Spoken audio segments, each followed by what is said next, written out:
జీవితంలో సంక్రాంతి కేవలం ఒక పండుగ కాదు, అది ఒక సంస్కృతి, ఒక అనుభూతి. హిందువులు జరుపుకునే పండగల్లో అతిపెద్ద పండగగా సంక్రాంతి నిలిచింది. భోగి, సంక్రాంతి, కనుమ కొన్ని ప్రాంతాల్లో ముక్కనుమతో కలిసి 4 రోజుల పాటు ఈ పండుగ వైభవంగా జరుపుకుంటారు. సూర్యుడు మకర రాశిలోకి ప్రవేశించే రోజున మకర సంక్రాంతిగా ఈ పండుగను జరుపుకుంటారు. తొలి రోజు భోగి అంటే చెడును విడిచి కొత్త జీవితానికి నాంది పలుకుతూ భోగి మంటలు వేస్తారు. భోగ భాగ్యాలు కలగాలని దేవుడిని ప్రార్థిస్తారు. రెండో రోజు సంక్రాంతి, ఇది పెద్దల పండుగ.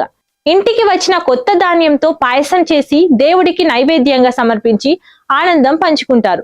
మూడో రోజు కనుమ, ఇది రైతుల పండుగ.